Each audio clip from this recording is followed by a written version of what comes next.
So it's great to be proactive and think about next year and ways we can improve. But we're gonna get started here real soon.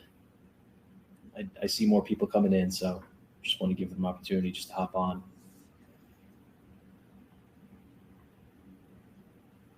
There you go. You got a referral from and Joe. That's awesome. They're nice people. Yeah, that's right. And so much of networking, building these relationships. I mean, people do business with people, not with faceless brands. I mean, that's sure. When you're a commodity, it becomes. Yeah. Oh, kind of froze up there. No. All right. Awesome. So, out of respect of everyone's time, I think it's definitely time to get rolling here. Super excited. Budgeting and planning to ensure profits in 2025, and keyword profits. Because I think there's a lot of conversations about the number side of things, but I think it's important to really prioritize profitability, cash flow, and for those of you that don't know Carla and myself, so we're the co-founders of Cycle CPA. We're a virtual accounting firm serving the green industry. And, we thought who better to bring along in this talk here than Weston Zimmerman. So he's the co-founder and CEO of SynkedUP software. Thanks everyone for joining us and looking forward to diving in. So we're going to really start with the why behind budgeting, estimating right, utilizing job costing data to hit profit goals, some of the mistakes within the budgeting process, right? And this is coming from, people within Cycle CPA and SynkedUP where we see a lot of these mistakes, and we want to make sure that people don't encounter those. Yeah. Also looking at some of the current market factors within the industry, quantifying some of the financial goals, going deep into a budget. So we're going to show you an actual budget. Also, some of the non-financial KPIs to look at, and even looking at a cash flow forecast and cash flow considerations as well. Yeah. So Weston's going to kick us off here, and he's going to start with his talk. So thank you for joining us, Weston. Thank you. Thanks. Yeah, thank you, Joe and Carla. I've been looking forward to this. This is fun. I love what one of the comments, I forget who it was, but he was talking about but wants to start budgeting to be more profitable next year. And I think it's a key thing is profits don't just happen by accident. It takes planning. It takes thinking about these things. It takes coming to a webinar like this to learn and then implement. As kind of the last couple slides on my slide deck are hey, also make sure you're not just a self-help junkie where you're always watching the next cool tip or tactic or hack video, but then hanging up from it and not implementing it. I would rather cut what I consume or the learning I try to go do and actually implement what I do go learn. Then sometimes we just want to bounce from place to place to place. So anyway, a little bit about who I am. If you haven't met me before or haven't come across SynkedUP before, my name is Weston Zimmerman. I grew up here in central Pennsylvania in a landscape company, which is I have a picture of on my next slide, but I worked at this landscaping company doing high-end outdoor living spaces ever since I was 16 years old. I come from a family of business owners and entrepreneurs, so I've been around entrepreneurship all my life. And I just have a passion for when you see something that's broken or you see something that could be done more efficiently, to go and figure out how to systematize that or how to engineer a solution that works better and requires less effort or manual process. That being said, today's focus, budgeting, definitely does feel like a manual process. So workflows is a lot where that passion of optimizing workflows is what led me to founding SynkedUP, which is a company that we basically built an app while I was at Tuscan Landscaping in Pennsylvania for estimating job costing, scheduling, tracking time. We call that app SynkedUP, and that's the company I run full time today. I'm not far at all from Tuscan Landscaping's office, but I don't get out in the field every day like I used to. This is the team I basically grew up with. They literally did grow me up. I worked there for a little over 15 years. Probably some of the biggest projects. Well, some of the biggest projects we did crested over $1 million. We did some projects for some celebrities through Aquascape, like Shaquille O'Neal. We did a massive water feature at his home down in Georgia. So we got to do some really cool, fun stuff. I loved doing water features there. The creativity aspect is awesome. But I basically started there at the bottom, working as a member of the crew, $8 an hour. That should tell you it's a different era. But I started without it before I even had a driver's license. I wanted the job. I loved working outdoors, and I was working inside at building kitchen cabinets at my uncle's business. And I was sick of being indoors and dealing with, spraying finishes on cabinets and stuff. And so I wanted to do something outside. And I grew up on a 15-acre property at my home where I grew up. And I always loved working outside and taking care of that. So when I called Steve one day to see if he would give me a job, he was like, sure, but how would you get there? And I told him, well, I'll just bike. And so I did for 2 years until I got my license.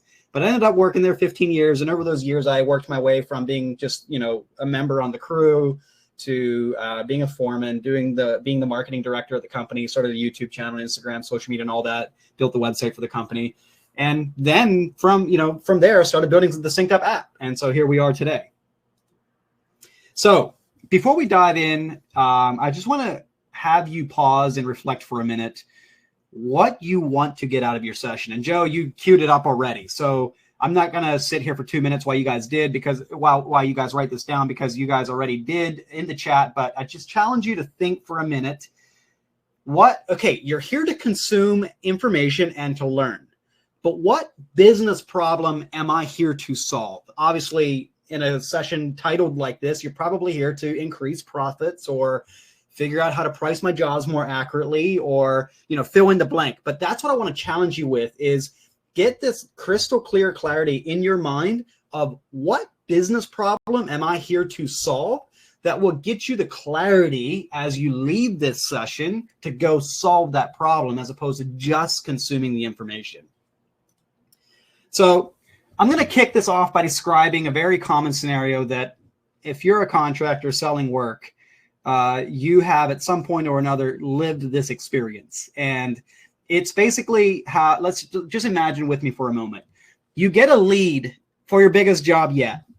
Hooray. But you've never estimated a job quite like this before. And, you sweat for hours, crunching all the numbers, second guessing yourself. And you get to this moment, sending that quote off for approval, and you're like, you just sit there and hover over that button, or you just sit in your truck for a moment before you get out and come to the front door with the presentation to present to the customer, or whatever your sales process looks like.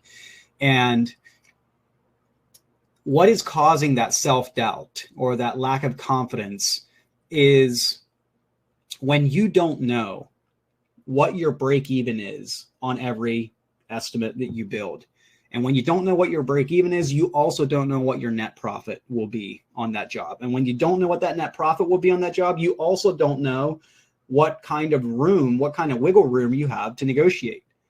And to solve that problem, we have to get confidence. And that's what my session will be, is about how to get that confidence. And so what we try is we try the spreadsheets, we try the hours and hours of math, we try the guesstimating, we try the infamous question of what would you charge for this on the Facebook groups. We've all seen it. And whether you love it or you hate it, hey, look, like we've all at one point needed to figure this out for ourselves.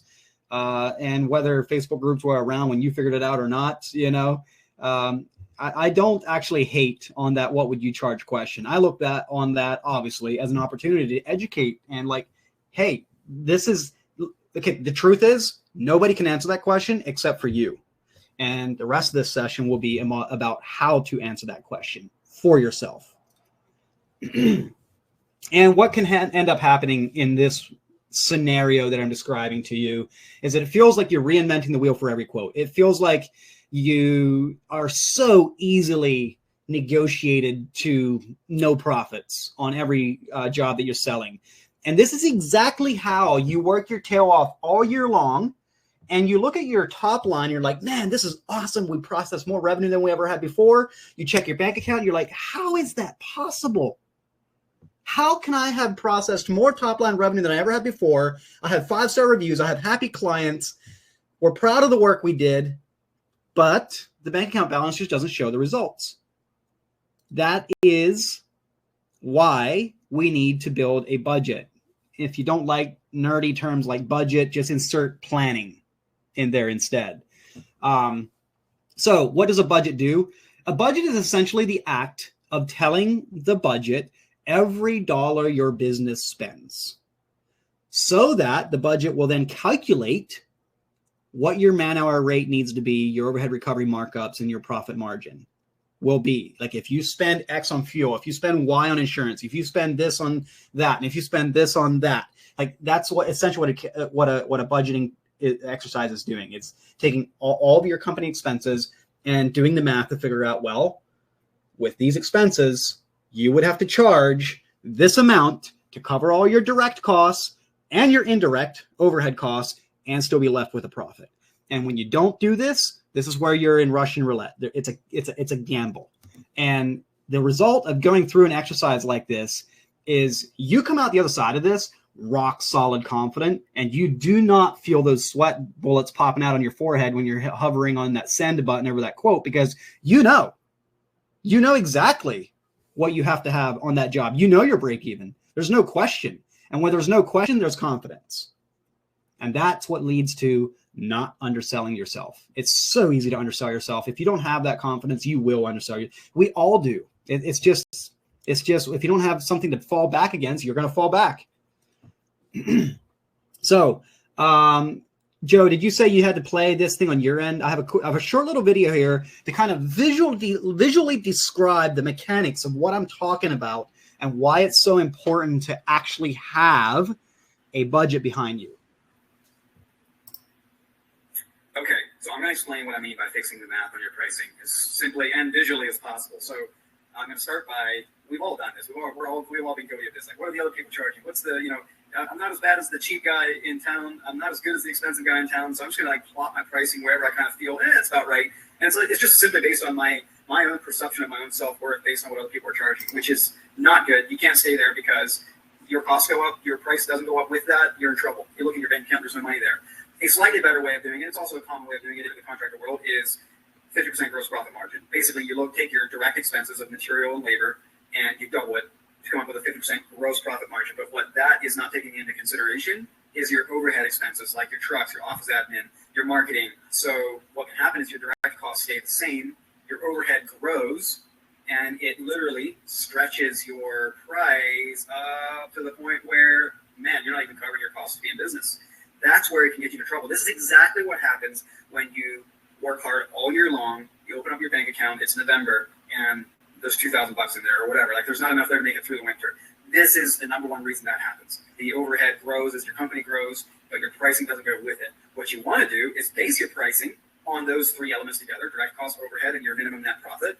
And then when it grows, the pricing goes with it. So you're not even paying attention to where it's landing over here on this side of the screen. You're literally saying direct cost, overhead recovery, plus profit, wherever that price ends up. Like if it's $98 an hour, if it's $62 an hour, whatever. It is what it is. My insurance bill goes up. I plug it in. It goes up a little bit. I get a new company to do another website for me, and I spend more money on marketing. It goes up a little bit. What gets you into trouble is if your pricing stays stuck, but this moves right here, and you get to the point where your costs to run the business and stay in business outpace what you're charging your customers to do the work. And that's how you work really hard and end up not having the fruit to show for it. So basically the concept and the theory that I'm pitching in that video is cost plus estimating. And what it means is I'm not going to set my rate based on external factors. I'm just going to understand my costs, and the price is whatever it is.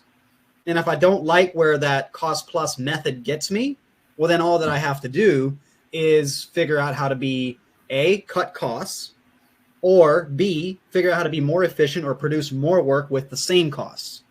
So this is cost plus estimating. The idea is if you're like, well, everybody else in my town is charging $70 an hour, so I cannot go more than that. First of all, that's a lie. That's not true, but that's a sales conversation.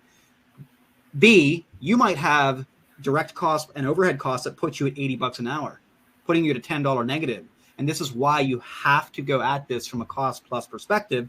Otherwise, you run the risk of thinking you're charging market rates, what everybody else is, but you're losing money. You're going backwards. And the way I like to pitch this is when you build a budget, the cost plus method, it dictates what your floor is. You can never charge less than your floor without losing money. But the market is the only thing that dictates your ceiling. You can always charge more than your floor until you start getting no's from the market. You can no longer sell because you legit are higher price than what people are willing to pay for. But anyway, this is not a whole sales conversation. I could talk about that all day. Yeah. But I'll leave that where it is as a little teaser. I have more webinars on the sales process. And so much of the time we blame the cost and the numbers and the pricing for our reason of not being able to sell a job. 90% of the time, in my experience, it's not because of the number. It's because of our ability as a salesperson. It's because of how we perceive ourselves as a salesperson. It's because it's that dynamic. How else could Lamborghini companies sell Lamborghinis in a world full of Honda Accord customers? Yeah. So anyway, essentially, so moving on, I want to present one more fundamental principle here. There are two ways. This is something worth writing down because this encapsulates everything else I'm going to teach. There are essentially two ways to screw up profit in your business. Every way to screw up profit in your business rolls into one of these two. And it's A, not getting the math right on your pricing. That's what I was just talking about earlier. B, I haven't talked about this yet, is missing the mark on your production capacity, or another word for this would be your resources. Meaning, if I bid a job for 100 hours with picture perfect math, I did a budget, all the math is like clockwork, it's perfect, there's nothing wrong with it, and I bid a job for 100 hours, and it takes me 150 hours to complete it, what happens? I lose money every time. And it's not because my math was wrong. It's because the resources in my estimate was wrong. Either my labor, materials, equipment, something is actually not correct. So in an estimate, for it to be profitable, two things have to be correct: the math and the quantity of resources. Both of those things are correct, you're golden. And essentially, the budget fixes the math problem.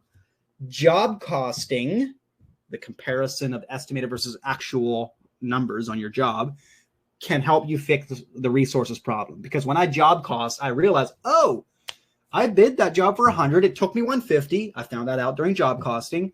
I'm going to go back and adjust how I estimate for that kind of work to not repeat that mistake.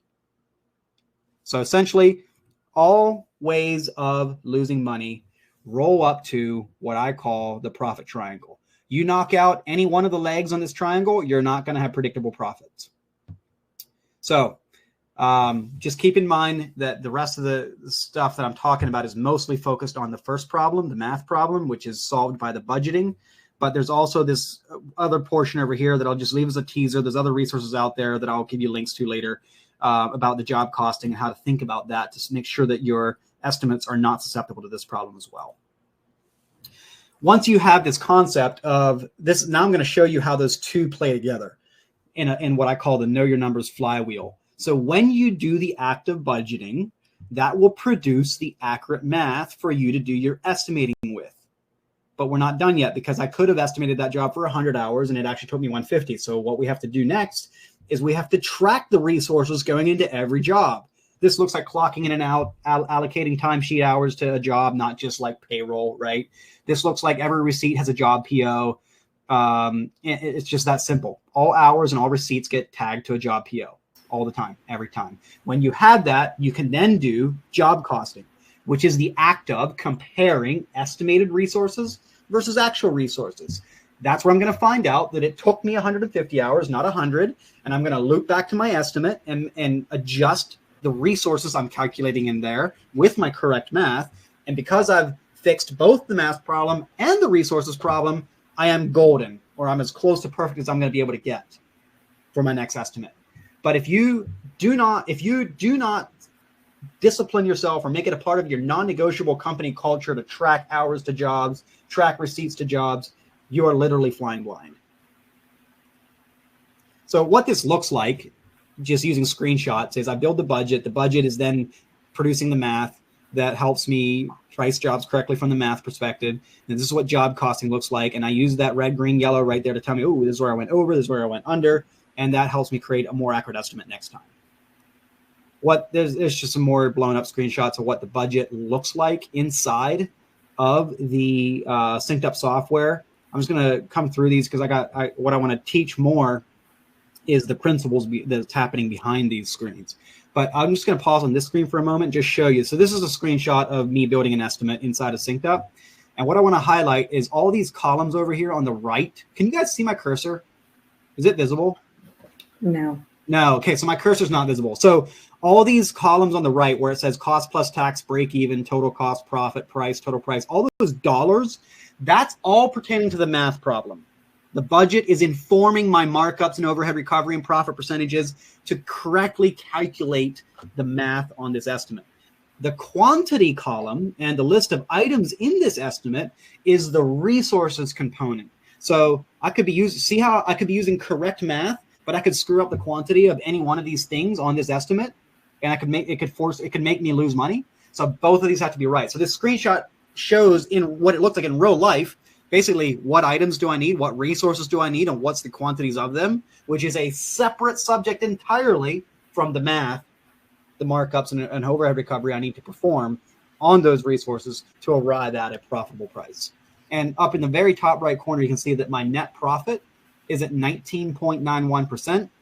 And I wish I could represent this better on the webinar slide, but one of the features inside of SynkedUP is you can be like, oh man, they're not going to go for that $15,752, man. They told me they have $12,000 tops. What's really cool about this is you can type in the $12,000 and the net profit will update live. So you can see, bam, right on. If I did that, I'd be losing money. And I jokingly sometimes say the best drug I've ever seen contractors take is when they know they're break even on every job because they stop underselling themselves. It's like a pill. We totally agree, Weston. I think 15%. Well, some employees think that owners take home 70%, right? But the reality is, we all know it. The margins could be 15%, and it's a very delicate margin. And so think about it. You give someone a discount of 15%, there goes your profit. Yeah, exactly. Right? Which is why I'm so hard on always negotiate on scope of work. Never negotiate on price. And I saw an Instagram reel one time that made a really good point about what happens when you negotiate on price. It was like, okay, pretend, Joe, that I give you an estimate for a job, and I'm handing this one right here, $15,752 to you. And then you tell me, well, I got $12K. That's all I got. And then I go, well, okay, I'll do it for 12. Suddenly, whether you consciously think this thought or not, suddenly you're like, wait a minute. Was this guy just trying to take me over? Like, was he just hoping that I would just say yes, but he actually could do it for 12? So whether you consciously think of it or are aware of it, you're essentially kind of communicating that I was hoping you'd go for the big price, but yeah, sure, I'll do the low price. It's almost a dishonest vibe, right? So you lose their trust. Exactly. And sales is all about trust. It's not about the dollars. I mean, sure, the world dollars do matter, but it's not solely what creates a yes or no decision. And then job costing. This is another screenshot from within the software. And really, if I were looking at this job, if this was my real job, I would look at that raised patio area. I can see that we went way over hours on it. And I'd be like, dude, like, how did I screw that up? And I'm going to go back and update my templates and my production rates and make sure that the next time I estimate similar work, I'm going to be estimating more hours, and I'm not going to repeat the same mistake. But if you're not doing this, it's impossible to tell. You just keep right on winning the next job at the underbid hours, and you do it again, and you do it again, and this is what sucks your bank account dry. So let's explore what a lot of people do. A lot of people, this going back to my video where I was saying the 50% gross profit, like, that stretchy bar that I was showing you. This is what a lot of people do. It's a very common principle. Just take your costs and double it, 50% gross profit margin. The problem, That's close for ballpark figures. I would never price a job based on that. And the problem with that is the overhead component is missing from that formula. So what can happen is your overhead could grow significantly in a span of time, let's say a year, but you're still paying the exact same rates on labor and material, etc. So you're basically taking this red circle and doubling it to come up with your 50% gross profit margin. But this one could expand or contract independently. And so if it expands too much, which totally happens, it leaves you to the point where you're literally selling your work priced at single-digit net profit margins or worse, losing money. And I've seen it. Literally losing money, double digits in percentages. This is what happens when you say, well, this is what my market can bear, and so I'm only going to charge this hourly rate, and you cannot do that. And I'll just honorable mention to this slide. This is a real screenshot, but please don't do this. And I say please because I'm begging you, don't do it for your own sake. When you're doing hardscapes or really any service, don't charge by flat unit rates. I have a whole separate training on production rates and templates. That production rates and templates are the answer to this dilemma. When I ask people, why do you want to charge per square foot? It's because it's easy. It's fast. I do the math once and I'm done. I can measure it up, 400 square feet. Bingo, I got my price. Okay, templates and production rates make it just as easy and just as fast. And you can do that. I don't care if you do it in a spreadsheet, software, you can do that. And you can make it just as fast. But I always like to use this little story, and I got this from Phil Baylor at Baylor Tools or Pave Tool. He's like, okay, let's imagine let's say there's somebody out there in the crowd that says, dude, I'm going to do the square foot. Square foot's the way to go. Okay, fine. Let's imagine for a moment that you're going to do 20 by 20 patio. It's all square, minimal cuts. One side's up against the house. You only have to do edge restraint on 3 sides. How long would that take you? And I'm going to pretend that you tell me, 2 days with 3 guys. Okay, cool. So it's a 400 square foot patio, and you bid it for your normal square foot rate, 400 square feet. Bingo, there's your price. Okay, now let's pretend you have another second 400 square foot job. One little detail difference. It is a 4 foot wide by 100 foot long curved walkway with soldier course border. How long is that one going to take? And then you're going to be like, yeah, it'll take twice as long at least, maybe even 3 times as long. And you're right. And this is why you can't do square foot pricing. It does not account for variables like that. And sometimes I have a real square foot power user telling me, yeah, but I have all these variables built into my square foot. Well, if you're going to do that, you may as well go do templates and production rates because it's so much easier to stay on top of, and the math just stays in sync with your budget much easier. Okay, so before I move into my other points about budgeting, I just want to make sure we're on the same page here when I'm saying cost. So cost are the expenses. They're direct expenses. They're the expenses that you do incur when you win the job. Like I won the job, now I have to go buy the pavers. Okay. They're not the costs that I pay whether I win the job or not. Overhead costs are, I'm going to have to pay this bill regardless whether I win this job or not. I'm going to have to pay my office admin. I'm going to have to pay myself. I'm going to pay my truck payment. I'm going to have to pay my taxes, my marketing and advertising. I'm going to pay Cycle CPA. I have to pay for my tools. I'm going to do all these bills whether I win the job or not. These are overhead fixed costs. They can be also variable, but they're overhead costs that are independent of whether you win the job or not. These are direct costs to the job. These are indirect costs that your business incurs just to keep the lights on. And then the net profit, not gross. Keyword is net. The net profit is what is left after there literally is no one else left to pay. You have paid yourself. All your overhead is covered. All your direct costs and your vendors are covered. There's nobody else left to pay. That's your net profit. So this is what pricing a job should look like. And I know you cannot see my mouse cursor, but what I want to highlight is that 21.2% number there. What it's functionally doing is it's taking my direct cost, the $12,000 number, marking it up by that percentage to generate the dollars needed to also cover the overhead expenses for the time which I will be on that job. The direct costs and the overhead costs added up together give me my break even. I then add my net profit on top of my break even, and I have my customer facing price. what I want to highlight is don't get too hung up on that 21.2%. That number is a variable that is just a mathematical lever to help you incur the correct amount of overhead dollars in your bid. So whether it's 20% or 150%, I couldn't care less. That number means nothing to me. It just needs to be in there to also generate the dollars I need, the $2,550 for my overhead expenses while I'm on that job. And going back to my negotiating thing that I was saying, if you don't know your overhead and you don't know your break even, what number do you know? Well, you do know the $12,000. You do know your when you build that bid, you know that your direct cost, the $12,000. Okay, cool. And then you double it, maybe, or whatever. You come up to the $17,460, and you submit that to your client, and they say, "Hey, I love it. Can I do it for 15?" And then because you look at your 12,000 and she's saying 15, you're like, "Yeah, sure, I can do that."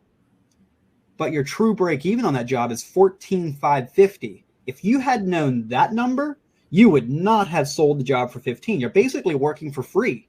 And that's why I say the best drug that I've ever seen contractors take is when they know their break even on every single job. So whatever you do, whether you're doing napkin math, whether you're doing pen and paper, whether you're doing spreadsheets, whether you're doing software, just get your estimating process to where every estimate you produce has that break even number. It is the most powerful thing that you can do for yourself or your salespeople to just stop underselling yourself and stop negotiating on price. Only negotiate on scope. And, Weston, in regards to that number, knowing that exact price that you need to charge, maybe your close ratio is insanely high. Maybe you're booked out for well past what you even feel comfortable with, right? So you're in a really good position, really good offensive position. Instead of offering the 17,460, maybe you can test out the market. Maybe offer 19,000. Yeah, 100%. Because again, this is actually a great slide to highlight that point. The budget, this math dictates your floor. You cannot charge less than, but you can always charge more. Yeah. The market is the only thing that will dictate your ceiling. And when I say the market is the only thing that dictates your ceiling, it really means you as a salesperson, your skills as a salesperson, and your ability to create value in ways that are not pertaining to price are really that ceiling. It's your own personal development as a salesperson that will dictate that ceiling. And it's also like a little bit of a business decision as to who do you want to work for? What kind of clientele do you want to work for? Do you want to work for, small properties that don't have much disposable income, or do you want to work for a luxury clientele? You kind of have to make that decision and then go and then build your business model around that. Because, it gets to the point where Tusky Landscaping, that engine kind of kept on growing and growing. We got more and more equipment. And now we got a mulch blower, and we're not mulching with a wheelbarrow anymore. Now it's like, well, we got to have at least $5,000 a day to show up on the job site and mulch all day. So that means, no, we can't do your little 3-yard mulching job along your front driveway anymore. Like it doesn't, sure, we can do it, but we need minimum $5,000. And then it's like, well, we priced ourselves out of the market for that clientele. So that's what I mean by knowing who you're working for is a key thing to consider in this overall picture. So that solves that profit killer math. But real quick, I'm going to touch on this resources thing, the profit killer number 2, before we dive into my final comments on budgeting. I've already given you this example. If I bid a job for 100 hours, but it takes 150 to complete, what happens? You already know that I lose money. It doesn't matter if I had picture perfect math on paper. And I had this visual that I want to drive home the point of job costing. So when I do these talks, most everyone always agrees that you should job cost. Yeah. Like everybody kind of like nods their heads. It's a good idea. But if I had to guess, less than 10% of the room is actually doing it. And why is that? It's not because you don't believe it's a good idea. Well, it's because it takes daily discipline, meaning tracking those hours to a job. You can no longer accept a text message from your crew on Friday afternoon saying I worked 40 hours because you do not know where those hours went. Every hour of payroll has to be allocated to a job. Or if they were working at the shop or something, it has to be allocated to unbillable time. Shop time is what we called it at Tussey. And so you have to know these things. And the reason most people don't do it is because of the discipline required, the leadership required, the company culture required to make tracking time and expenses a non-negotiable part of your daily process. Most owner operators and small businesses are the busiest people on the face of the earth. Their phone's blowing up with an unhappy customer. The employees aren't showing up again. And so when it comes down to, I got to track my hours to this little thing, it's like, forget it. That's what happens. So it has to be a part of your daily process, so ingrained into your process that it does not take any willpower to pull this off. If you don't have a process for it, you're operating on willpower, and that rises and falls, and that will not get you where you need to go. The idea here is, if I'm not hitting the bullseye, I need to know it. So if I'm job cost, the why job cost, it's because I want to know if I'm missing the bullseye. And a little analogy is the failure to job cost, not job costing, is like, pretend I take a rifle to the shooting range, I lay it on the sandbags, everything's perfect, there's no wind, I put the crosshairs right on the bullseye, I've squeezed the trigger and squeeze off a perfect shot, and I never look where I hit. I chamber another round and shoot another shot, never look where I hit. I could be completely missing the target, but I don't know that. And I blow through my whole box of ammo, and I may have completely missed the target on every one of them. Job costing is like, after every shot, you walk up to the target and you look, where did I hit? Come back to the scope, and I dial those little dials and tune that thing in, and that's like dialing in my templates and dialing in my production rates so that I do a better job on my next estimate. It's like walking after every shot, you walk up to the target and look where you hit. That's what job costing is. After every job, I look at the estimated versus actual, takeaways from that, have a team discussion around that, learn from it, move on, get more accurate on the next bid. That's the point of job costing. Okay, so the point I'm making with this is you cannot solve just the math problem or just the resources problem. It's got to be both, or you won't have predictable profits. Just focusing on one does make dramatic changes. It can solve 50% of the problem, but it doesn't solve the whole problem. And sometimes I talk to people like, I had built a budget, I'm still not making money. It's like, well, yeah, you're bidding hours on jobs as if you were on the job site every hour of the day, aren't you? But you're only there about 10% of the time. The rest of the time it's only your crew, and they don't quite get it done as fast as you do. So you're underbidding jobs on your hours, but you're unwilling to admit that because you're not job costing. Even if you look at the job costing, you're still not willing to admit it, and you just keep on complaining about it. You get the picture. So solving those two together is what gives you that rock solid confidence to fix, to when you're in that sales process with your prospect, positioning yourself as a subject matter expert, helping them make well-informed decisions on how they can make changes on that proposal to achieve their vision within their budget without negotiating away your profit. That's what equals confidence and certainty in your proposals. So I got a couple more slides, and I'm going to hand it over to Joe and Carla. But hopefully by now I've convinced you that, hey, it is worth sitting down at the office, the thing that we're allergic to, holding out a pen and paper or whatever it is. By the way, I have a free budgeting tool resource I give to you after this. But sitting down at this budgeting tool, make yourself a cup of coffee, whatever. Pull out your P&L or your credit card statements or whatever wherever your spend history is, and plug these numbers into a budget. Hopefully I've convinced you that's necessary. Now that I'm assuming that I've convinced you that that is necessary, I am going to take you through a couple mistakes that I see contractors making when they do build their budget. Because, and this is where most of these mistakes lie, is when you do pull your bank statements or your P&L or whatever you're looking at to get your spend history so that you're going to plug it into your budget, there are some things that are invisible in cash transactions, and we're going to dive into that. And if you don't pay attention to them, it can be very frustrating because you think you did all this work, you did everything that's visible in front of you, and you still missed a big chunk of something. So what are they? Okay. So common mistakes in budgeting. Big one, not not properly recovering your equipment costs. Now, there's two schools of thought in equipment. You can either treat it as a direct billable expense to every job. Like if I use a skid loader, I'm going to put it in the quote. Or you can treat it as overhead, as all equipment as an overhead. I can tell you just from experience of dealing with thousands of contractors, you're far better off. Okay.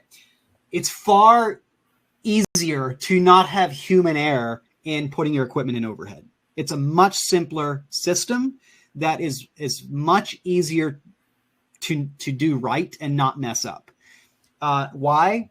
I'll give you a little explanation. Let's pretend that I do all the math and I figure out that I need to, I come up with my hourly rate for my skid loader. And for me to be able to charge that hourly rate, it also means I have to charge, say, 300 billable hours that year on that skid loader. Okay, are you going to track how many billable hours you've had on that machine all year?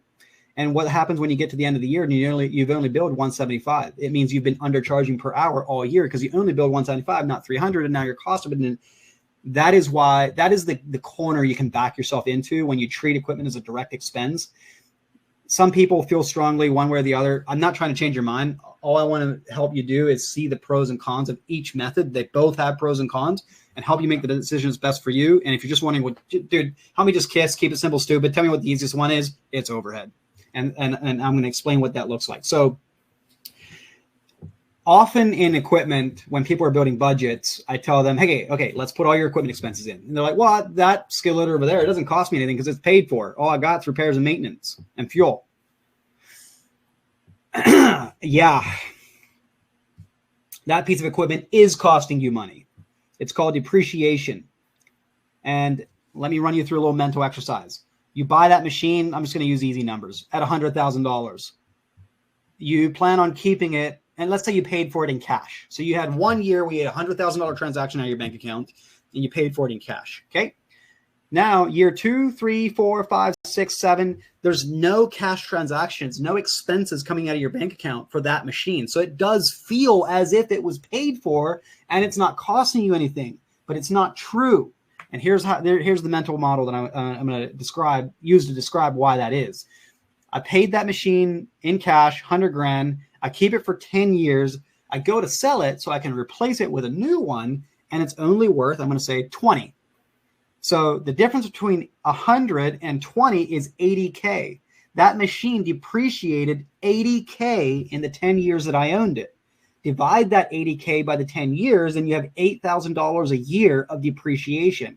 That is a true cost to your business. And if you're only looking at bank transactions, it's invisible. The only time it's visible in your bank transactions is if you have it on payments.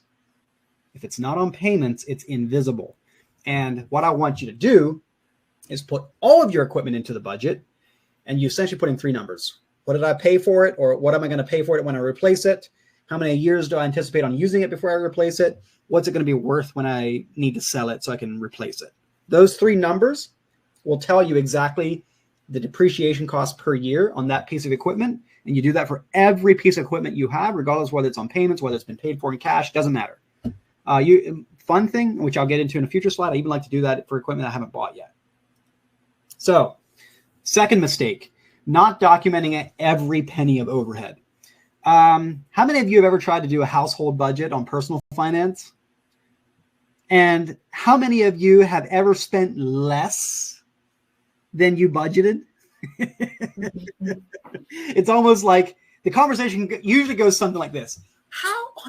What is going on? How did we spend that much? Like, I had no idea. That's usually how the conversation goes. And the point is we always spend more money than we think we do. And it is especially true in business. I'm telling you, it's so easy to make impulse decisions and spend the money and forget that we ever spent it. And so you've got to treat this as a fine-tooth comb exercise and make sure that every dollar your business spends is in this budget. And the way I like to describe that is every dollar that you choose to spend that the budget doesn't know about, who pays for it? You do. What was supposed to be your profit goes to pay for it. This is another big one. Unbillable hours. Unbillable hours are extremely tricky because they are not visible in your metrics, in your QuickBooks. And what I mean by that is you just see a big deduction for every payroll cycle that comes out of your bank account. And what you do not see is what percentage of that labor that you're paying for on payroll was to unbillable stuff, overhead, versus billable stuff. We were getting a job done that we're going to bill the client for. And on this slide, I have written an average company, and I really should go back and say a really good company has their unbillable rate somewhere in the 10 to 15%. Two things. If you don't know what your unbillable rate is, what percentage of your payroll expenses are dedicated to unbillable tasks, start tracking today. Number two, use 20% as your baseline until you do actually have the data to understand what percentage of your labor is unbillable. And what I mean by unbillable is anything like shop time, cleaning trucks. It's a rain day, so you're servicing equipment. Anything that's not pertaining to work that you can turn around and bill a customer for, that's unbillable. So if you have a Christmas banquet, if you have a team meeting, if you're getting some of your team to clean up the shop on a rainy day, that's all unbillable labor that you are paying for, but you cannot bill a customer for. That is an overhead expense, and it has to be factored in. And when you're building your budget, there's an input for this. Like when you put in an employee, what you pay them, how many hours a year they work, how many hours a year do you predict that they will work that is unbillable? So first, start tracking so you know the answer to that question. If you don't know the answer to that question, just my recommendation is go with about a 20% baseline. This is a big one. Not paying yourself as the owner. Unfortunately and sadly, I encounter a lot of companies, a lot of business owners that are some of the hardest working, salt of the earth people on the face of the earth. They're proud of what they do. They love their business. They love their team. They're working hard to go out there and drag something home every day for their family, but they're not paying themselves. Some of them aren't paying themselves at all. Some of them are paying, maybe they're driving their company truck as their own vehicle and filling up with a company card and get $1,000 a month for groceries. That's not paying yourself. Paying yourself, the definition of paying yourself is if I stopped working tomorrow in my business, like let's pretend you were an absentee owner, who would I have to hire and what would I have to pay them? And some of you are doing the work of 2-3 people. As the owner operator, you're working 16 hours a day. If you stopped working tomorrow, you'd have to hire a salesperson, an ops manager, an admin. And what's the market rate for the ops manager and the salesperson and the admin? You add all three of those up, that's what you should be budgeting. Market rate of the tasks that you are doing for the company. That's what you should be budgeting for yourself. Whether you pay yourself that in cash, I don't really care. I just want to make sure that your business is pricing its work at the rates that if you stopped working tomorrow, you can turn around and hire the people to do the job and life continues as normal. Now, I know that's a bit of a life would not, that's a big disruptive.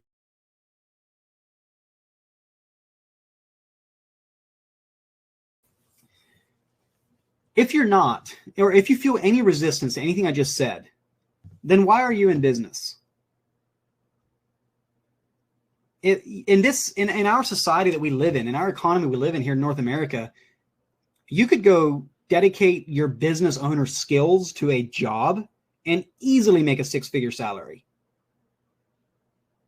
So if you're not going to pay yourself at least that, why are you in business? So just remember that when you negotiate on price with a customer, or when you decide to not pay yourself because you just don't feel it's right. And trust me, listen, I'm in business too, and I know this internal battle. But just imagine for a moment you sitting at the kitchen table with your family around the table, and you tell them you're not paying yourself. And let me know how that conversation plays out in your head.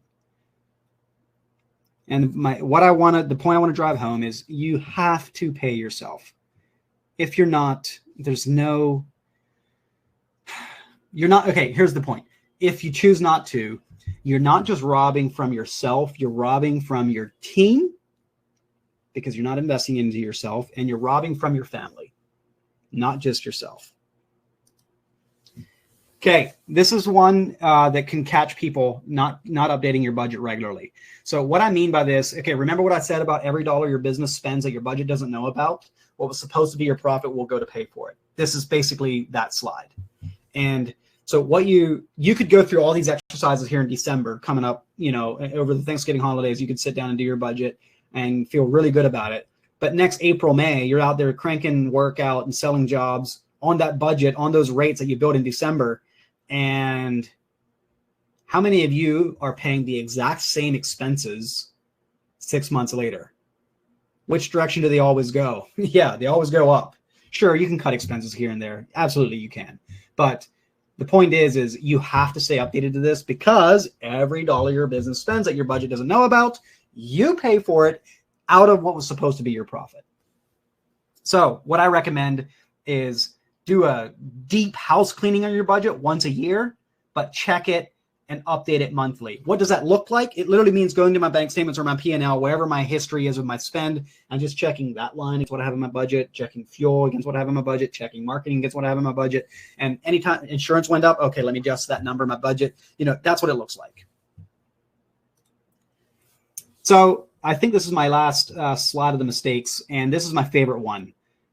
The mistake is not budgeting for growth. And this is what budgeting is. This is why budgeting is so fun, because you want to look backwards. I've said multiple times now, go to your transaction history to find out where you spent your money as a baseline, but don't budget looking backwards, budget looking forwards. If you wish you could hire that Alpha's admin to take some things off your plate, if you wish you could hire Cycle CPA to do your book work, if you wish you could buy that new truck, put it in the budget. And if you can still sell the work, there's your permission to go spend the money. Let the market be the yes or no, not your own evaluation of your own self-worth. So this is the most fun thing about budgeting. Like, I've literally had people when they're building their budget in SynkedUP, like, dude, I've always wanted a tilt rotator. I'm just going to plug it in. I'm not going to buy it yet. I'm just going to plug it in my budget. 3 months later, I talk to them like, yeah, I'm selling work like I always have. And I bought the tilt rotator in cash. That's the power of budgeting for the business you want to be tomorrow, not the business you were yesterday. So this is just a screenshot of the free budgeting tool. I'll make sure some way, somehow after this webinar, you get the link to this free budgeting tool that you can use. There's tutorial videos in this thing that will help you, like, guide you through using it, plugging the expenses in. But it's basically a free tool that's on our website. It's just a glorified massive calculator, and you can just plug in all of your expenses, your labor, materials, overhead, everything, and it will come out to the other end, and it will show you exactly what you should be charging per hour and what your net profit is predicted to be, all of that. So I'm going to zip through. You can email me at my email at weston@synkedup.com, or you can DM me on Instagram if you want to pick up the conversation from here. But as we're, and this is the link to that budgeting tool, but I want to respect Joe and Carla's time, because I know they got a bunch of good stuff to get into yet. But I'll definitely send you the link to this resource after the fact. And I just want to challenge you as I land the plane on this budgeting thing. I've been sharing a lot of tactics on how and why, but I just want to challenge you to think for a moment. And you know the answer to this question: what's the definition of insanity? It's doing the same thing over and over again while expecting different results. And there's a reason you're here. And I'm guessing that's something to do with you want to be at a better place in the future than you are today. And the news flash is it's going to require action. If you stop and do the exact same thing 2025 that you did in 2024, you're going to get the same results. And if you're frustrated with how 2024 went, there is a way to fix it. You don't get to where you want to go by default. And it's easier. Here's another thing to really remember. When you feel like you've run into the brick wall, I don't feel like doing that. This is ridiculous. I don't get it. I'm not a numbers person. I don't understand this. Just remember, that's normal. Every business owner feels that. And it's easier to continue doing what you've always done, even if that system is broken. It's a fact. And everything I talked about will be completely useless unless you take action. So hopefully that's enough of reason to actually rip off the Band-Aid and sit down in your office for an hour or so and figure this out. And just remember, it's normal. Growth is painful. You don't have to feel like I'm weird. I don't get it. I'm not a numbers person. It's normal. It's totally normal. So, Anyway, I will hand it over to you, Joe and Carla. Thank you, Weston. That was very insightful. I'm like taking notes over here. That's awesome stuff, Weston. You explained everything very well. And I just want to reiterate on your last point, especially from our perspective. We see a lot of financials and companies and plans for next year. I think taking action and trying to do what you can, especially this time of year, right? Moving into the winter. What are those things that held you back last year? Yep. And what are those actionable things you can do now to prepare yourself? Because once busy season comes, it's going to be a lot harder, right? So I think taking this time of year to really focus on that. Amen. Now, and when it comes to the budget, there's a lot of financial components to that. But there's also a lot of non-financial components that have a big impact in what's going on. Weston touched on things like your non-billable time, right? Also looking at things like equipment downtime, right? Are you aware of what it was last year, right? Maybe you weren't happy with how much time was lost due to some of that stuff, right? But did you actually track that, right? A really good way to track that is what I would love to do is just have a separate line on my chart of accounts in my QuickBooks that anytime I go out and rent something because some of my equipment was broken down, like I paid for a rental that I couldn't pass on to the customer, document that expense separately. Yeah.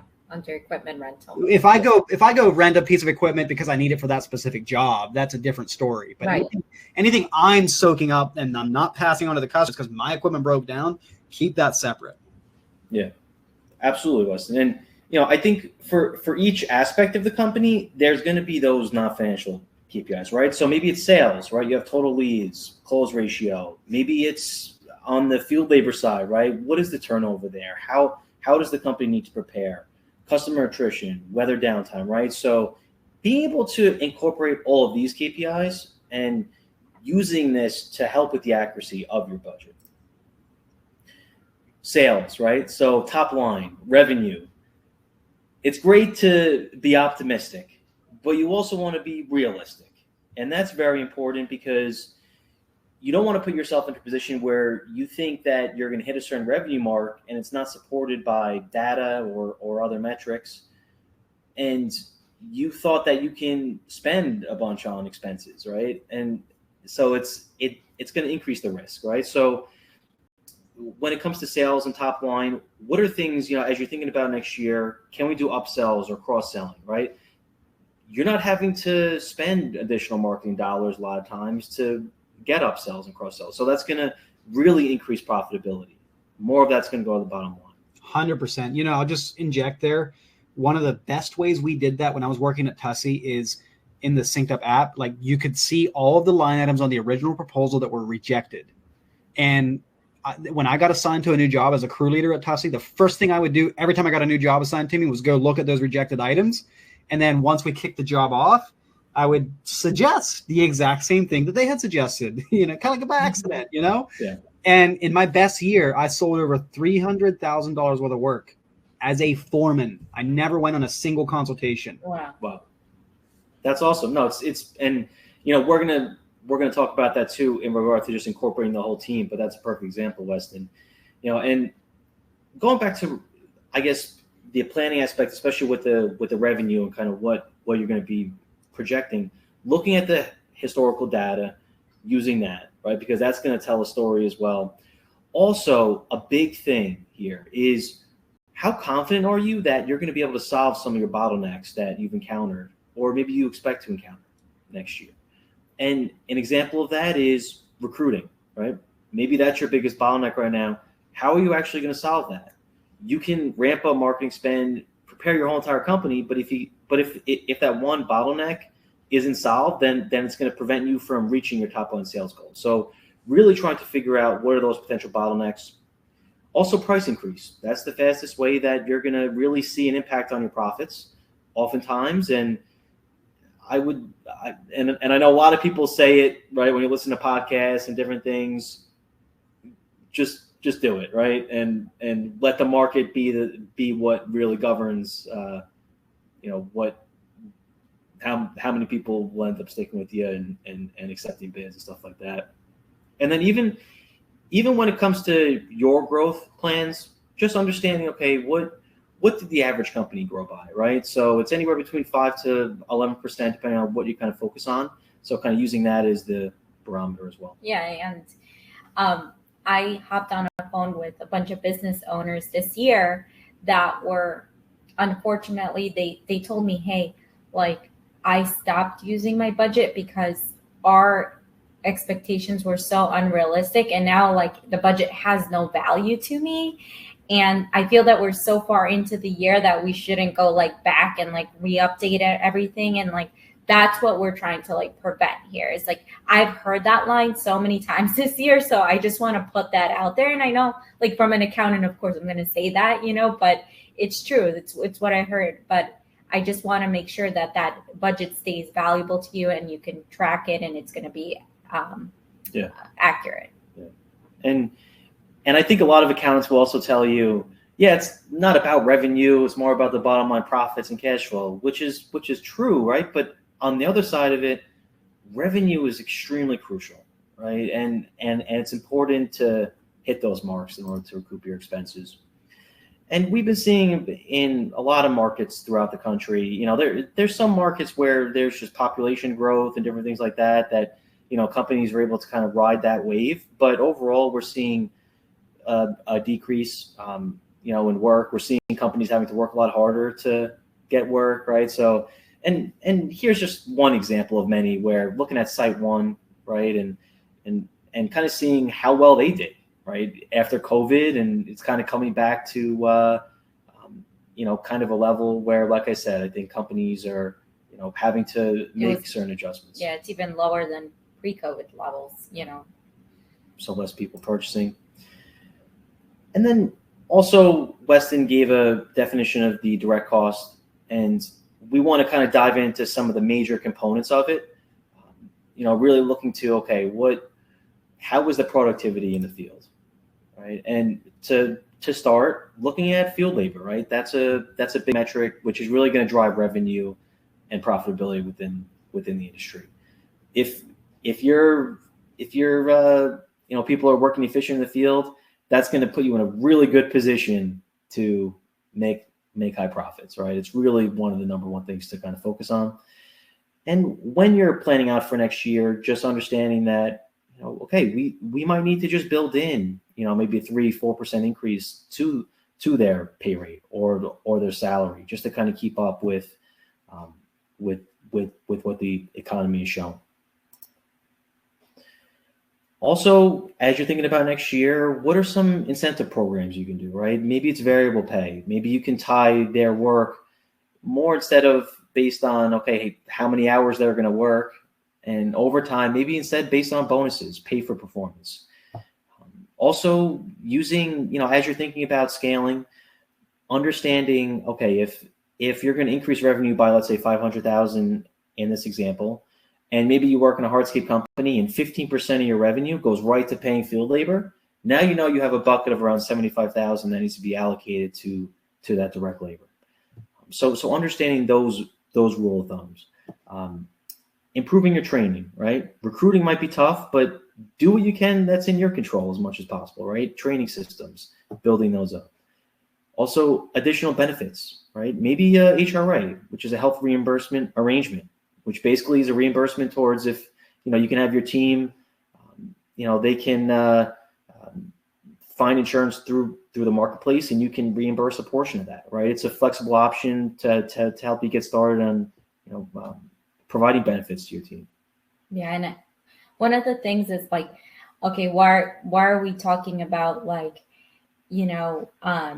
giving bonuses and incentives to employees and implementing benefits is because like once you treat your employees right and you give them these benefits, like you think that it's going to add more costs, but at the end of the day your profitability is probably going to go up. And that's what we have seen. Like I know like this one business owner came to me, he's like, I just feel like the guys are really down, like morale's down, and like we've just been hitting a wall with certain things. I'm like, do you pay them like a quarterly bonus? And he told me, no, I don't have any of that in place because I'm scared because the cash flow is not there. I said, well, let's implement something where it's a more conservative bonus program, and you're going to track certain things like what are the biggest things that you would like for them to improve on. So maybe do they get to work on time? What is the quality of the work that's being done? How is safety being measured and stuff like that? And if all of those items go up, and that is going to pay bigger dividends than you giving them a bonus. You know what I mean? So I think like making it a positive environment and a positive thing that they're able to get to that bonus and making it like a competitive and gamifying it goes a long way. Absolutely. And, people are going to act in the way that they're incentivized at the end of the day. And also with the direct labor wages. So really, it's anything from 15% of revenue for more material intensive services up to around 30% for maybe lawn care, maintenance services, stuff like that. So that's more of like the industry median, and it can improve in either category, depending on the performance. Probably my favorite way of tying bonuses or incentives like that is tying them in such a way that when the company wins, they win. So it doesn't feel like you're just like throwing more cash out the window, hoping it generates something. Like, probably a suggestion if you're like looking for ideas is bonus them if they beat estimated hours on a job. Like if you bid a job for 100, they come in at 80, bonus them, because you obviously made more money on a job like that. Mm-hmm. Yeah, absolutely, Weston. And one of the other considerations is, okay, are we going to be using more or less subcontractors in 2025? And there's positives and negatives to each. Understanding that, and we work with very profitable companies that operate in a model where they only have subcontractors and no in-house direct field employees. And we also work with some companies that use no subcontractors. So there's no right answer, but just seeing what's right for your team and your strategy, right? One of the good things about using subs is, you're not the one that needs to train them. Right? You're not the one that needs to manage the HR component. But a downside is you're maybe not as in control of some of the quality going on. Also, I think looking into subcontracting, if you're going to try out a new service line next year, it's a good way to kind of test the waters and see, okay, we are seeing that demand. Now, is it actually worth it? And we actually see revenue being generated and it's working. Maybe we should have someone dedicated to this service line, right? And kind of bring it in-house. Also, for some of that work that's more specialized and someone on your team doesn't necessarily have that knowledge or that skill, and you really don't want to spend your time with that because you'd rather focus on what you do best, that's another great example, especially if it's something that you can help to retain the customer, or so those are all things to consider. And then materials. So thinking about also, are you going to be doing jobs where you're going to start to be using more material? And just as Weston mentioned along the job costing aspect, if you're doing all different kinds of jobs, maybe some with little material, some with a lot, sometimes it could be a little harder to see how you're actually performing, and it can make the job costing a little bit more complex, especially if you're offering 5 different service lines. So that's something that we see as well. If you can really use that job costing to then tell you, okay, what jobs are we actually able to do best? And for more of those material intensive jobs, we're seeing up to 25% of revenue for that. So thinking about, okay, can we buy in bulk? Really trying to nail down the estimating and make it as accurate as possible, using different tools for that. There's also marketplaces out there like Go Materials or Landscape Hub. And, when always looking through the, different vendors, negotiating and seeing, okay, what are things we can do to get some better pricing. So here's the producer price index when we're looking more at some of the concrete pavers. And it's pretty incredible where we've come, especially since COVID. it almost increased by probably at least, looks like it was around 270, ended around 380. So I don't know, maybe that's I don't know off the top of my head, but that's a very high percentage, right? And is that something that you should be paying for as the owner of your company? Should you be eating up all of that cost? No. The answer is no. You need to make sure that you're passing on these expenses to the customer. That's a huge increase in materials. And when we look at the P&L and we go through that and compare it to the prior year or whatever, like we see that number keeps going up, but the pricing is not going up. So we're like, hey, what are you doing? Like, we need to pass that through to the client. It's something that we see all the time here. Maybe your cost sheet is not updated, or you're buying from too many vendors and that's becoming an inefficient practice, or you don't have time, whatever it is.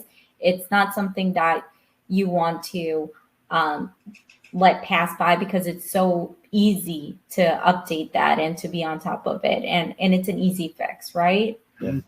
And I just want to highlight, like, the same thing happens with your overhead expenses. And this is why you want to update your budget, because you could have budgeted where the gray vertical line is. And now, that's why it always has to be kept up to date. And it's also why you want to do the cost plus method, because otherwise, if you're doing square foot pricing, let's say, okay, you fixed it based on the last time you ran the numbers, and now look what happened. And to your point, that's why it's happening. Yeah. And, if there's someone that even asked your company for an estimate back in 2021, you gave them the estimate, they decided, no, I probably didn't want to redo that pattern in my backyard yet. Now they come to you again in 2024 and they ask you for that same project with that same material, but now the pricing of that material increased significantly. Yep. It's an enormous difference, right? And if that customer doesn't go with you, don't as much feel like it's your issue, right? That's right. I would take more of the strategy of, okay, maybe we need to just increase our marketing spend, get out there more, right? And make sure that, we get in front of customers that maybe are going to be understanding of what the reality of the economy is. Yep. Go make sure you're selling to the right customer. Yeah. And here's, fertilizer, manufacturing. So again, you can see just the variations. So making sure that, you're passing these over to the customer and you're not the one that is suffering because there are these variations in materials. Along with all the other job related costs from fuel, equipment rental, disposal costs.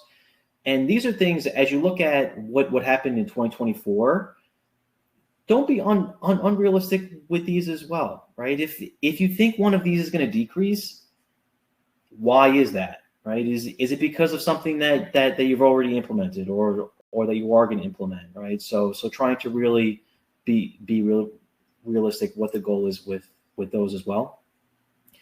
And then you have the good old overhead costs or indirect costs, right? Those things that we don't want to forget about. As Weston mentioned before, after all of these costs, including the direct costs, then you have your net income, right? That's what we really need to worry about.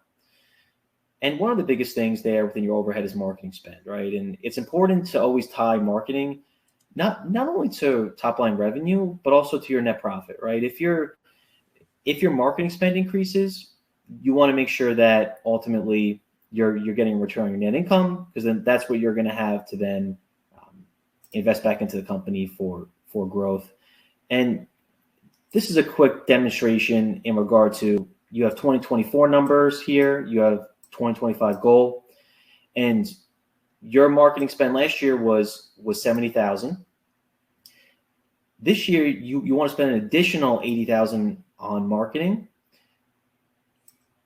and the goal is to get at least a 50% return, right? Which in this case would be $40,000 more to your net profit. So going from $255,000 to $295,000, right? So that's an example of how you can basically measure to your bottom line what your return on marketing would be.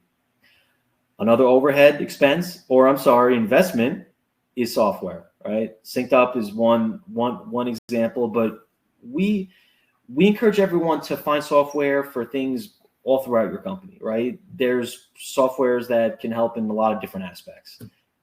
One being accounting, right? So software is meant to really, at at the end of the day, decrease your headcount. That's really what it comes down to. So it's more of an ROI thing, right? And Weston, I know you could probably speak a lot more to things like Zapier or Make, and there's really creative things you can do to make sure that things are synced between softwares and just automated. And it is truly amazing what you can do with automations. Zapier, SynkedUP integrates with Zapier, and so much of the time we make these decisions based on the price tag. Oh, $200 to get like a thing to do to automate my quote follow-ups. Like, $200. I'm not going to do that. I'm going to do it myself.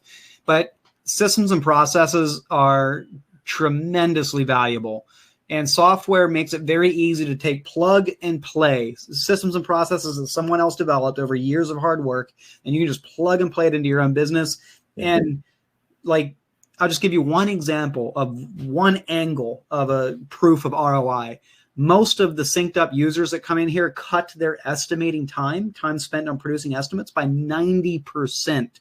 So let's say you go from spending 20 hours a month on quotes to 2. What's your time worth? $100 an hour. So you just saved yourself $1,800 of your time. And it's a couple $100 for the software. Like, so much of the time we're like, it's not worth a couple $100. I just do it myself. Like let actually count the true cost and measure the ROI and make a decision based on that. That's my challenge I don't care what software you're talking about. That's how I view every product we buy.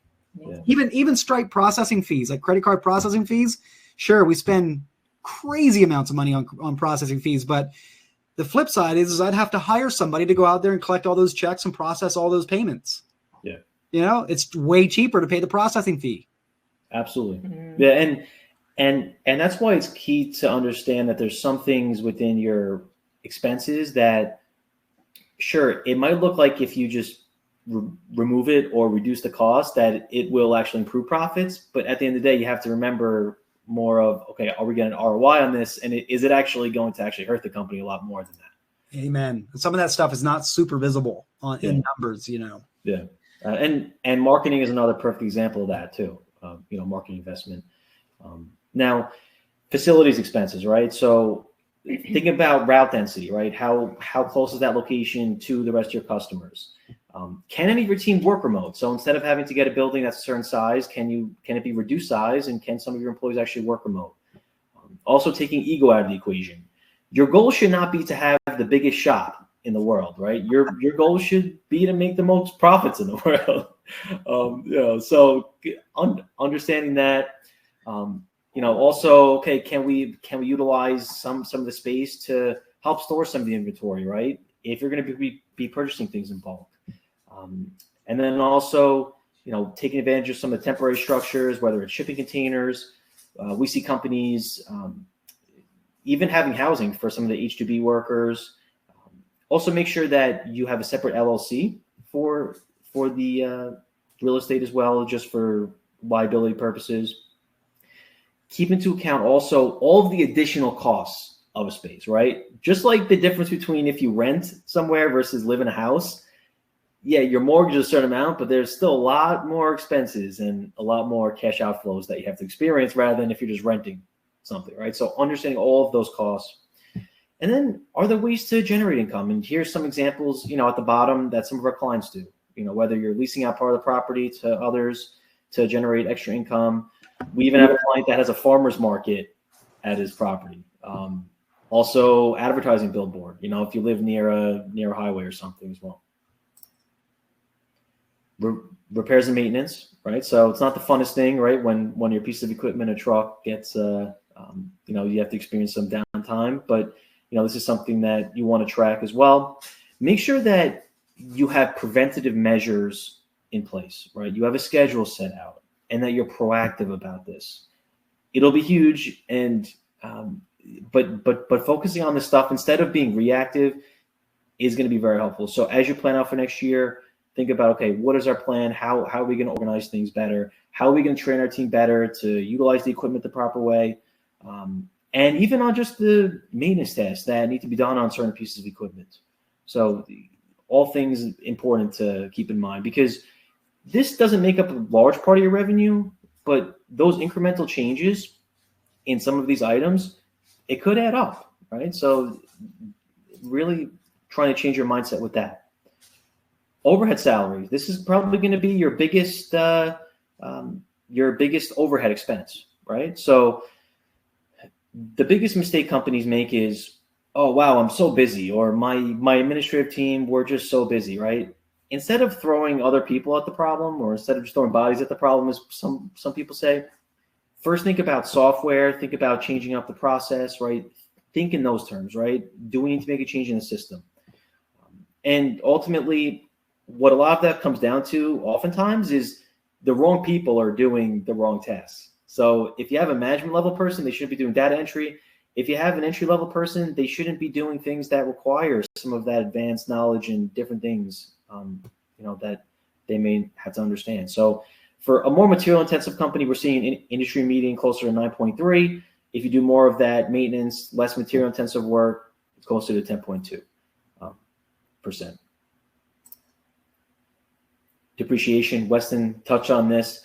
Oftentimes when you're buying equipment and buying trucks from a long-term perspective, that's going to be a better option because you get to resell it, right? That's one of the biggest things, even with the depreciation as well, taking advantage of some of those tax benefits versus leasing.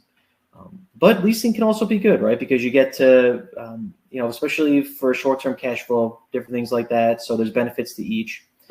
And when you're looking at some of your equipment and trucks, understanding that, okay, there might be some equipment that we actually don't need the entire year. Should we actually buy this, right? Is it better to rent it or use another short-term solution for it?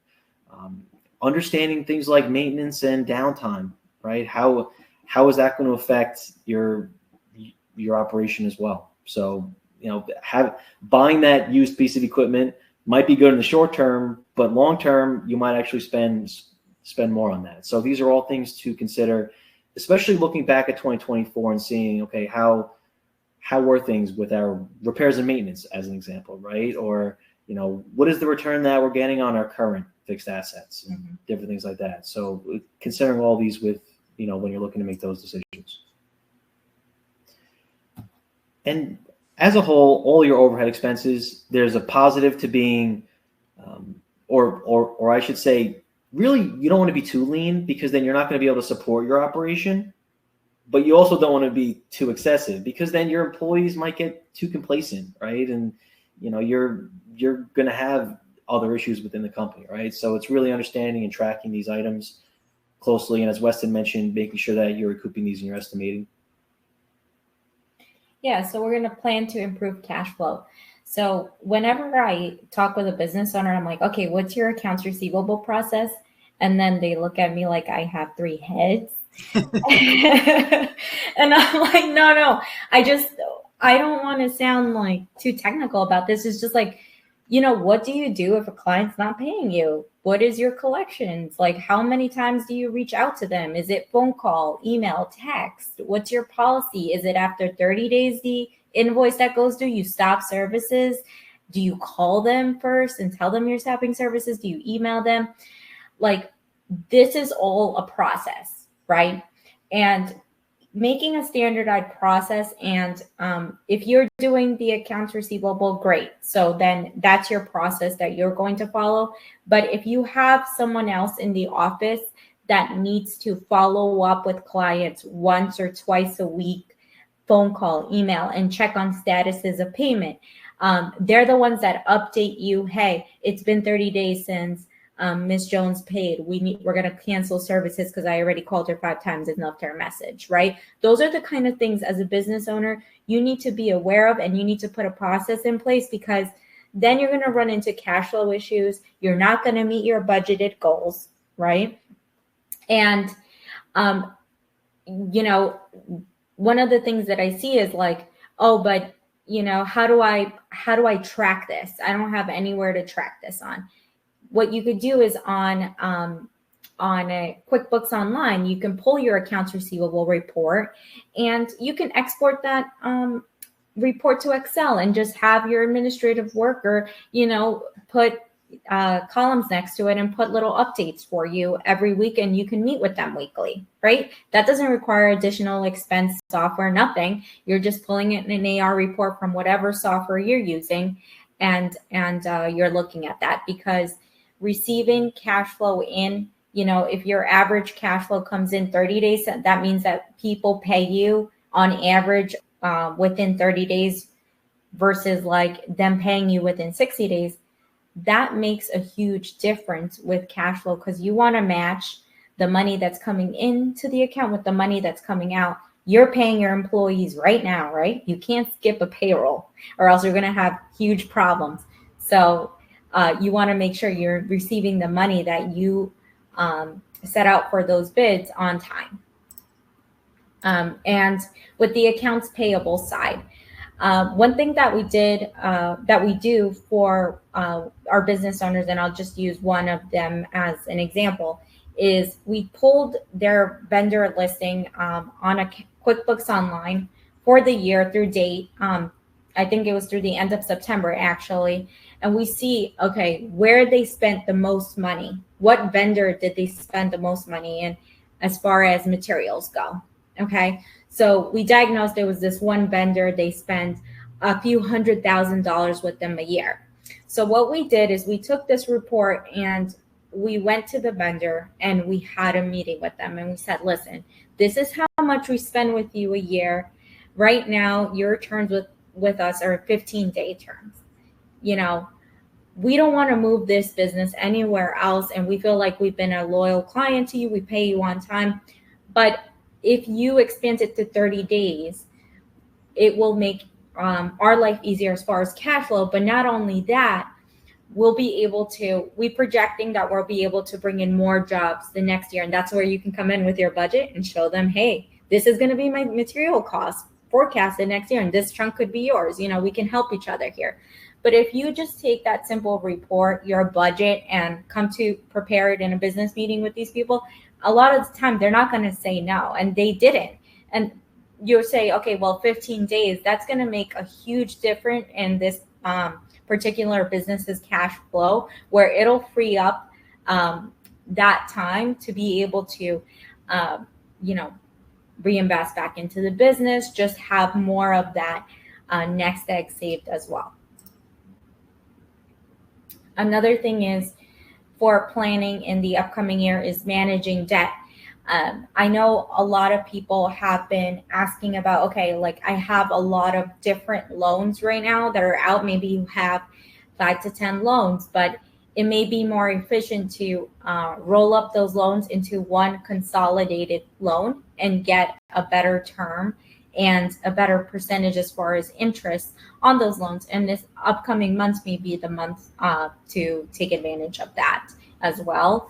And right now, one of the big things that you want to measure on your balance sheet side of things is how much do you owe people versus what you own in the company. So your assets is what you own. So trucks, machinery, equipment, cash, all of that, versus how much you owe. You always want to own more than you owe, right? And so that's what that ratio is telling us. And right now it's at 0.83 for lawn care, 0.76 for material intensive work. Yeah, and a way sometimes you can look at that is for a house, if you have a mortgage and you put 17% down, right, as your equity, for in the lawn care and maintenance, it's at 0.83. So that's what it'd be similar to, right? You almost have that 17%, which is down as your mortgage or the liability, and the rest is then your your liabilities. So. And then managing risk. So similar to the bottlenecks, right? In that discussion, okay, how can we make sure that we hit our goals? What are things that can throw us off? Client concentration is a big thing, right? If there's a client that makes up more than 10% of your revenue, maybe you want to diversify. Maybe you want to try to find a way to get higher volume of clients. Also making sure in regard to your progress payments and credit risk, right? Making sure that you're putting yourself in a position where you're educating the client and your team in regard to collections best practices, cash flow, making sure that if you're doing larger projects, that's a bigger risk as well. And an even bigger reason to do the job costing, because you want to make sure that you're profitable if you're only doing 10 projects a year, it's even more important. Also, if you have any loss leaders, right, making sure that, within the green industry, really it's not great to have any loss leaders. So sure, maintenance is good to have, and, you get the enhancements and stuff like that, but we still recommend for you to be profitable within all your divisions. And then, making sure to build redundancies into your team. If one person in your team leaves, is that going to throw off your entire revenue projection for the year, right? And then a cash reserve, of course. And then also, are we going to do more residential or commercial next year? Commercial is great because you get the higher volume, but it sometimes is not as good with cash flow, right? Because you're dealing with another business. They don't want to pay you like some residential customers do, right? So keeping that into account. Reoccurring versus one-time work.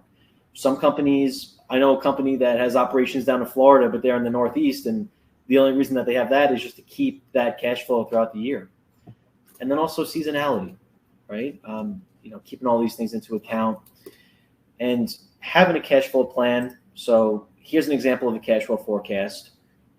And really the biggest thing with the cash flow forecast and why it differs sometimes even from a budget is because you have some of those balance sheet items as well, which are right here, right? So all of your loans and those different items that might fall on your balance sheet as liabilities, those are cash outflows, right? Which then have a big impact on what your closing balance is, right? And then basically being able to forecast that out, so that you kind of know, okay, what does that net cash flow look like, and how can we plan for those periods? And then even looking at 2024 and seeing, okay, what months did we have those low numbers, and what can we do this year to kind of plan around that, and really try to hit our goals, and prevent us from having any of those negative cash flow moments within the company as well.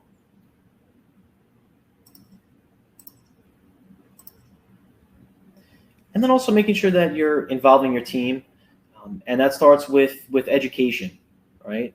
So making sure that your team understands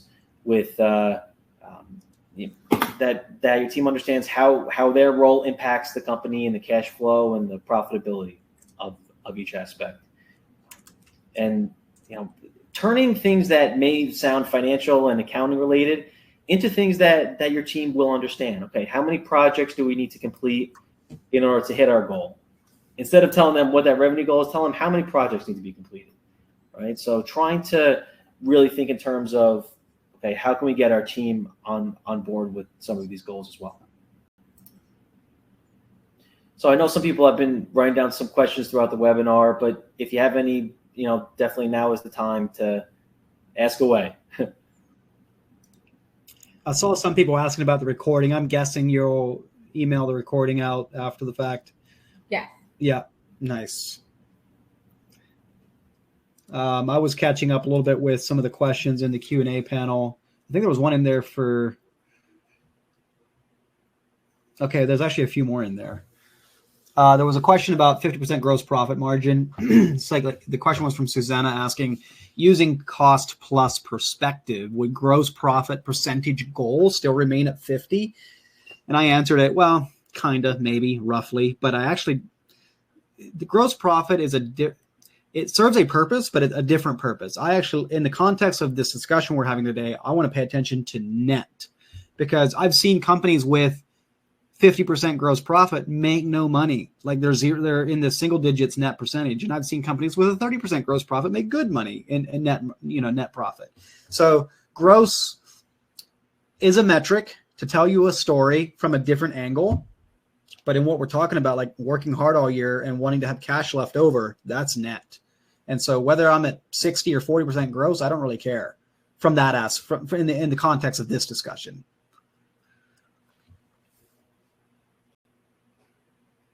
The average profit margin in the industry, that's a question. So speaking about net profit, I mean, it's going to be anywhere between 5 to 7% on average.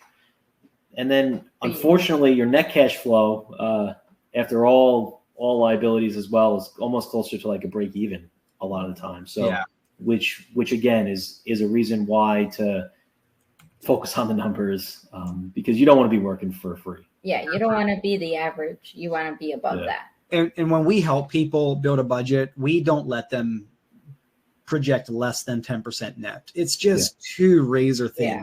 One little thing can wipe you out from cash flow for it's so razor thin. Right. You're right. And 10% will maybe keep you comfortable, but even that will not produce cash needed to grow with your own capital. If you're kind of growth hungry and you want to grow this thing, like let's get up there to 20%, because you'll be able to fuel so much more of your growth from within as opposed to doing debt. Yeah, exactly. Absolutely. Yeah. And, even like a 10% net profit, that might equate to actually a 2-3% net cash flow. That's right. That's right. Because you got taxes. Exactly. Yeah. Simon asked what software I mentioned it's used to reduce estimating by 50% or more. That's the SynkedUP software, the logo and the website that's on the screen right now, Simon. That's the company. That's where I'm from. That's what I run. And then there's another question from Dan saying, how do you account for labor hours spent in the truck to and from the job site on the daily for the employees?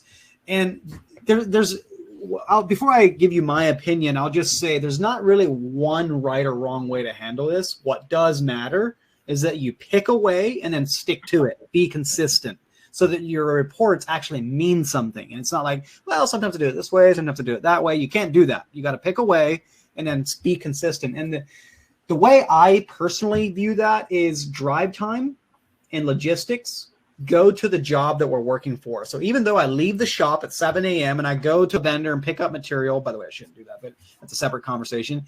Go to the vendor and pick up material, and I end up at the job site an hour and 15 minutes later. All that time should go into the job that we're working for. I do not personally view that as overhead time or unbillable time. And that also means that whoever is estimating that job and estimating the hours is not only estimating for how long the job will take on site, but also what kind of drive time, logistics, all of that is going to be incurred from doing this job. That should also be included in the original estimate. Yeah. I think you kind of nailed it on the head, Weston, with the initial thought in regard to whatever you use as your process, just stick with it, and I think it also goes back to what you had mentioned in your presentation, in regard to making sure that your team tracks the hours. That's just, without doing that, you're not in a good position. So if you're one of those companies that doesn't do it well, I think as you're sitting down with your management team or your administrative team, making it a priority in your conversations with them so that they understand that this is how, as a company, we're going to be able to maintain our financial health. And this is how we're going to give opportunities to everyone in the company through that as well, right? If the company's making more, we're able to maintain that financial health, because people may just look at it as, oh, it's just another thing that I need to do. But no, that's tracking time is very important. Yeah. And that's it. I run into this problem a lot where people will sign up for SynkedUP and they'll say, yeah, we're going to track our time. And then a couple of weeks later, they come back to me, my guys don't want to clock in and they're not going to do it. And I'm like, that's a leadership problem, not a software problem. Right. Yeah. Right. And so it's like, and I get it. If you haven't done a good job of presenting the issue and why we're tracking time and portraying the bigger picture, then your team probably is not going to have buy-in and they're probably not going to care. So what I like to do as a suggestion is start off on common ground and role play a conversation like this. We all want to make more money, like team meeting. Everybody's there. Yeah, sure. We all want to make more money. Cool. Common ground established. Okay. For us individually to make more money, the company has to make more money. Yeah. We all get that. Okay, cool. But the company cannot predictably make more money and grow if it doesn't know its own numbers. It's impossible to make decisions. And so for us to know our own numbers, so we know what things we can do to be more efficient and make more money, we have to track our time to each and every job. Makes sense? You following? Yes, you're getting buy-in. Okay, cool. Now, here's our process to track time to every job. And it's not going to be a sometimes we do it, or if I remember, it's every time. And the way you can enforce it every time is we run our payroll based on the hours run through this system. if the hours aren't there, like then you don't get paid for them. Like it can be in your company handbook that this is how this company tracks time, and this is how pay is run based on this time that's been logged. So anyway, I've been the crew foreman end of not the owner end, and I can just tell you it works. Like Tussey Landscaping has many multi-decade employees that do this, non-technical people that wouldn't even have a cell phone if it weren't for their job at Tussey. So you can't use I'm not technical as an excuse. You can't use any of this stuff as an excuse. It's a leadership and culture thing. Absolutely. I see Eric asked, how would you track subcontractor productivity on a job if you pay subcontractors and pay them based on the project, not an hourly rate? Would you still track their hours on a job? No, not unless I have some ulterior motive for tracking those hours. Maybe I want to know, just production data on how many hours it takes to do such a job. That's the only reason I may want to know their hours on a job. Otherwise, I would treat that sub as a direct expense. They told me they would bill me X to do this work. Well, then I enter a cost for X to the job. Yeah. Which is one of the benefits of using a subcontractor a lot of times is they're the ones that are in charge of their operation and efficiencies. Yeah, absolutely. Yeah, great point, Eric, about sharing this with your team. I love that. That's one of the things that I love about my time at Tussey Landscaping is they very much treated us employees as one of the family. Like we had these discussions in roundtable, format. Like it wasn't like we were viewed as less than and weren't privy to this information. Like we were looked at as, we were human beings with a brain. We could take these concepts, even if we were a brand new crew member that just got hired 3 weeks ago. Like we could take these concepts that we can't individually make more money if the company can't make more money. That's very easy to understand. And so I love the concept of open book, sharing everything with the team, getting buy-in, because often suggestions on how to be more efficient, your team's going to have better ideas than you will. And so bring them into the conversation. Yeah, absolutely, Weston. And, I think a lot of credit goes to everyone that's still here. Hour and 45 minutes through accounting and budgeting webinar. So, I hope that you guys feel like you're in a better position now to kind of plan for next year. Weston, thank you so much for joining us. And you're welcome. And I'll give you the link to that budgeting tool. I'll make sure everybody gets it here. Awesome stuff. Well, listen, hope everyone has a great night and great Thanksgiving, and looking forward to seeing you at our next webinar. Have a good night. Thank you. Adios. Bye. See you.